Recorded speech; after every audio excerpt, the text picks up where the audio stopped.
Welcome back to the second episode of our podcast, Food for Thought, Not Waste. Thank you for tuning in with us again. My name is Kylie Watson, and I will be your host for today's episode. And I'm Sadie Lawrence. I will be co-hosting alongside Kylie. In last week's episode, we heard from each of our group members about the organizations they are working with to learn more about the implications of food waste in America and what can be done to combat this issue. Today, our guests are Savannah Saylor, Ellie Detterman, and Izzy Holloway. We will be discussing conversations that we have each had with representatives from organizations. We will be diving deeper into how each organization is specifically working to reduce food waste in their communities, as well as talking about interesting ideas that we learned while conducting our interviews.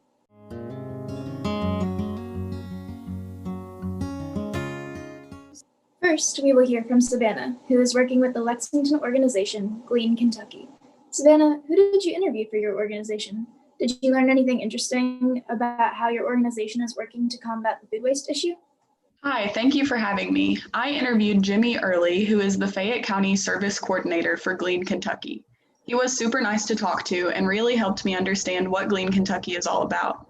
They are a small organization with only 6 full-time staff members and less than 100 yearly volunteers, but they work diligently to glean excess produce from food suppliers, mainly in the Lexington community, and just recently in Bowling Green as well.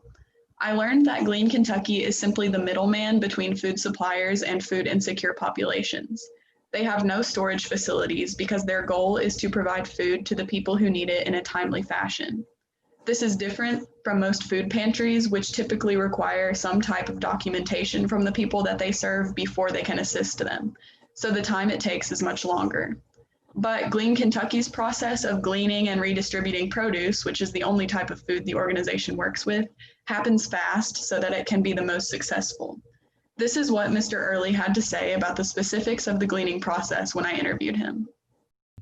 What we do instead is just get it directly to feeding organizations. And usually our model is that we'll pick something up at noon, we'll have it delivered by 1, and generally speaking, it's going to be back out the door of that organization within a couple of hours. Thank you, Savannah, for sharing with us what you learned from your interview.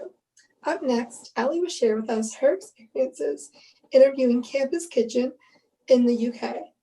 Ellie, tell us about your interview. Hi, my interview went great. I spoke to Samantha Ubadarbe, who's the president of the Campus Kitchens here at UK. We talked about the different components of her organization and how they work to combat both hunger and food waste in our area. The work that they do is extremely important, and the effects of its work can be seen in our community. It helps dietetics majors also with practicing their meal prepping skills. And so it's just a really amazing way to utilize their works and abilities, as well as they take the support of any volunteers that they can get. Since COVID-19, this organization has had to make several changes to their work. They only have a small, like half the amount of workers that they used to have in their kitchen. And so they've been making a lot less meals, which has been very detrimental to the hungry populations in our community. But they still have proceeded to do everything that they can do to feed these meals to people and to change things up where in the areas where they can't serve meals by giving them fresh produce. Your organization seems to be making a huge impact on our community. Can you tell us what surprised you the most about your organization? It surprised me that so many different places, such as Kroger, Panera, and of course UK dining halls, donate food to this organization. I expected that UK dining halls would donate, but that's the only organization that I thought donated at first, until I realized that Kroger and Panera also give any extra food that they have that can still be utilized, but it can't be sold in their facilities. Thanks, Ellie. It sounds like you have learned a lot about the goals of your organization. I think it's great that you're working with a group right here on campus.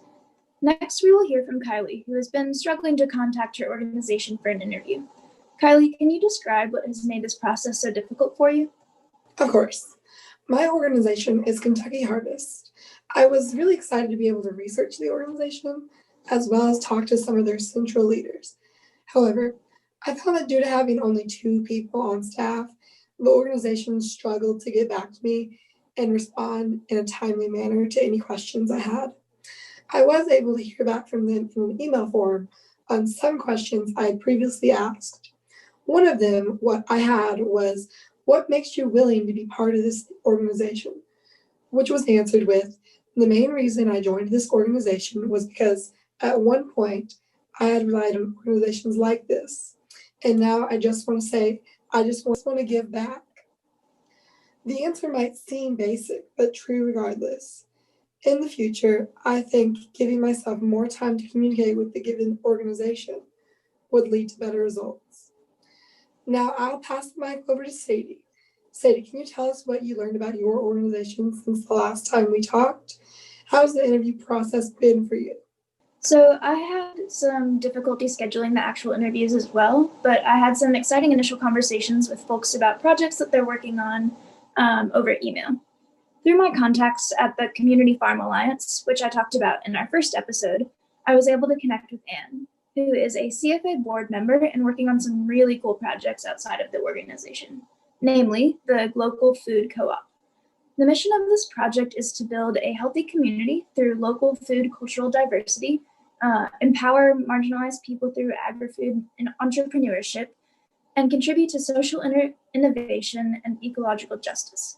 Anne's project also works to reduce food waste by taking parts of ingredients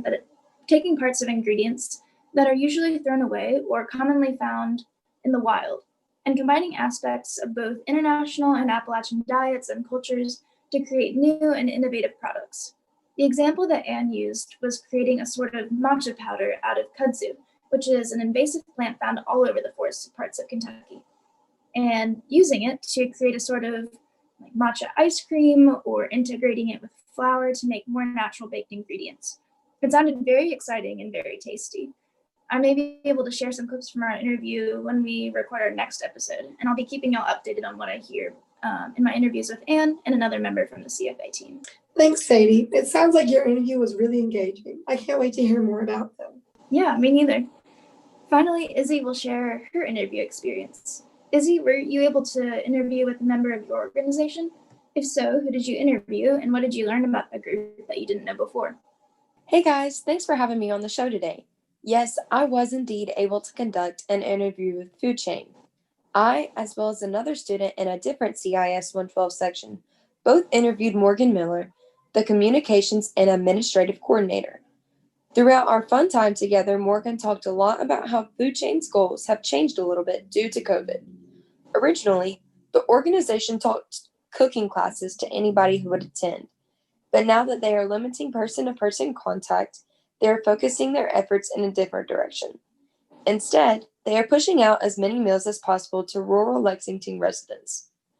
In regards to food waste, they make sure they only offer fresh, local produce that they grow in their own building. I will let Morgan explain a little bit more about this herself through a clip from the interview, actually.